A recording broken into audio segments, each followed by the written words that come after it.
মধ্যপ্রাচ্যের যুদ্ধে জেরবার বিশ্ব। ইরানকে ফের হুঁশিয়ারি ডোনাল্ড ট্রাম্পের। শয়তানের শাসন শেষ করার হুঁশিয়ারি, আবারও হুঁশিয়ারি ডোনাল্ড ট্রাম্পের। অতনু রয়েছে আমার সঙ্গে। অতনু, ফের হুঁশিয়ারি ট্রাম্পের গলায়, কি বার্তা ট্রাম্পের? প্রত্যেকদিন নতুন নতুন করে ডোনাল্ড ট্রাম্প হুঁশিয়ারি দিয়ে যাচ্ছেন এবং সেই হুঁশিয়ারি থেকে একটা বিষয় স্পষ্ট, কোথাও যেন একটু ব্যাকফুটে চলে যাচ্ছে আমেরিকা। এতদিন ধরে টানা যুদ্ধ করতে গিয়ে তা না হলে নিয়মিতভাবে এইভাবে ওয়ার বুলেটিন রিলিজ করতে হয় না। ডোনাল্ড ট্রাম্পকে রোজ একবার করে বলতে হয় না যে তারা কতটা এগিয়ে রয়েছেন এবং ইরানের যুদ্ধে জয়ের সময়ের অপেক্ষা। যেমন এবারও তিনি হুমকি দিয়ে বলছেন যে ইরানের শাসন ক্ষমতা যেই আসুন না কেন, হ্যাঁ, তাকে শেষ করতে সে মুক্তবাহ হতে পারেন, যেই হন না কেন তাকে শেষ করতে আমেরিকার খুব কম সময় লাগবে। আমেরিকার ক্ষেত্রে কোনো সমস্যার জায়গায় নেই। বরং সত্যি কথা বলতে কি, ডোনাল্ড ট্রাম্প কোথাও কোনো একটা চাপে আছেন। সেই জন্যই তিনি বারবার করে বোঝানোর চেষ্টা করছেন যে তিনি ইরানকে থামিয়ে দিয়েছেন এবং সারা বিশ্বের কাছে একটা বার্তা দেওয়ার চেষ্টা করছেন যে ইরানকে থামাচ্ছে আমেরিকা। আর কয়েকদিনের অপেক্ষা, তারপরে ইরানকে একেবারে ইরানের এই শাসন ব্যবস্থাটাকে শেষ করে দেবে। পাশাপাশি এটাও মনে করিয়ে দেওয়ার চেষ্টা করছেন ডোনাল্ড ট্রাম্প যে সবচেয়ে বেশি তেল উৎপাদন করে আমেরিকা। সুতরাং এই যে বিশ্ববাজারে তেলের দাম বাড়ছে, তাতে আমেরিকার ক্ষতিটা হবেই না, বরং যেহেতু আমেরিকা বেশি পরিমাণে তেল উৎপাদন করে, সবচেয়ে বেশি, এবং সবাইকে সাপ্লাই করে, তাতে বিশ্ববাজারে তেলের দাম বাড়লে আখেরে তাদের লাভই হবে।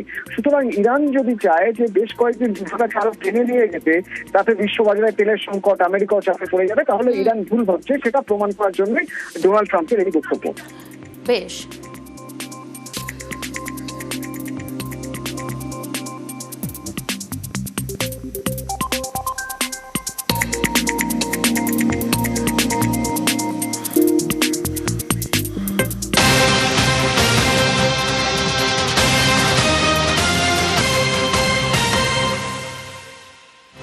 আমেরিকাকেও পাল্টা হুঁশিয়ারি ইরানের জ্বালানি পরিকাঠামো বন্দরে হামলা হলে জবাব।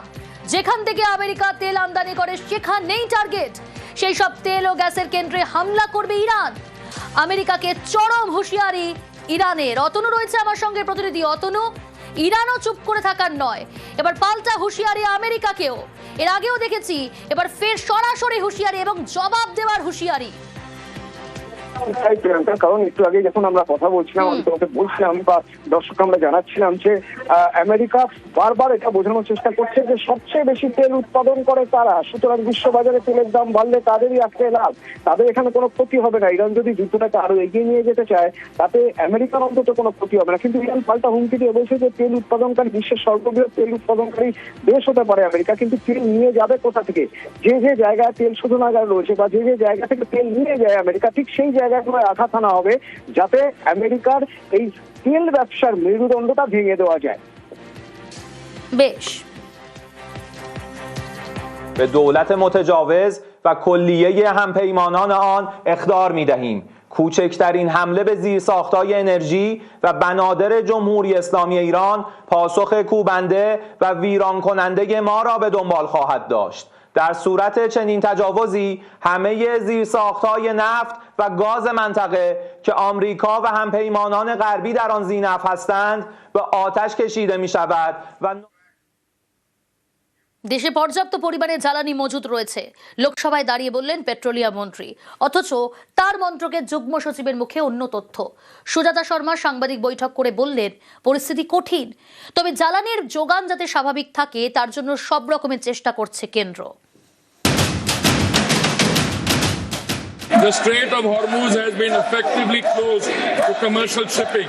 The availability of petrol, diesel, aviation, turbine fuel, kerosene and fuel oil is fully assured. Retail outlets across the country are stocked and supply chains for these products are functioning normally. Large LNG cargoes are arriving on an almost daily basis through alternative supply routes, and India has sufficient gas production and supply arrangements to sustain this position. We import almost 60% of our LPG, and most of it, almost 90%, comes from Strait of Hormuz. So it's a difficult situation, but government is making all efforts to ensure that the supply to the domestic consumers is ensured. পশ্চিম এশিয়ায় যুদ্ধ প্রভাব পড়ছে কয়েক হাজার kilometre দূরে ভারতে। রান্নার গ্যাসের জন্য হাহাকার, লম্বা লাইন, ভিড়ে ভিড়। অনেকে বলছেন গ্যাসের বুকিংই করা যাচ্ছে না। অনেকে আবার বলছেন বুক করতে পেরেছে, কিন্তু গ্যাস পাওয়া যাচ্ছে না। এই পরিস্থিতিতে বৃহস্পতিবার লোকসভায় পেট্রোলিয়াম মন্ত্রী হরদীপ সিং পুরী বক্তব্য রাখেন। বোঝানোর চেষ্টা করেন চিন্তার কিছু নেই, ভারতে পর্যাপ্ত পরিমাণে জ্বালানি মজুত রয়েছে। The Strait of Hormuz has been effectively closed to commercial shipping.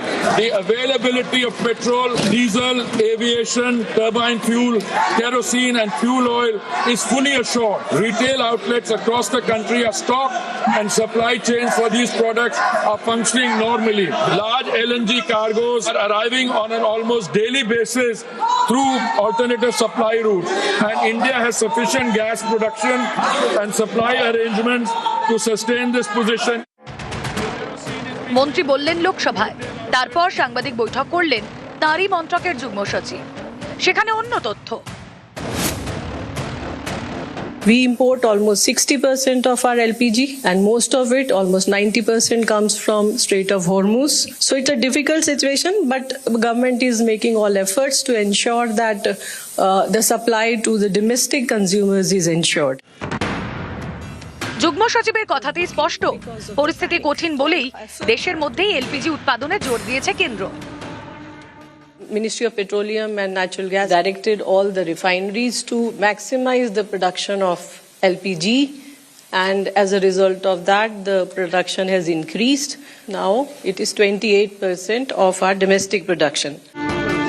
অনেকেরই প্রশ্ন, মন্ত্রী বলছেন যথেষ্ট জ্বালানি মজুত রয়েছে, তাহলে শহরে কেন দুটি গ্যাস বুক করার মধ্যে 25 দিনের ফারাক?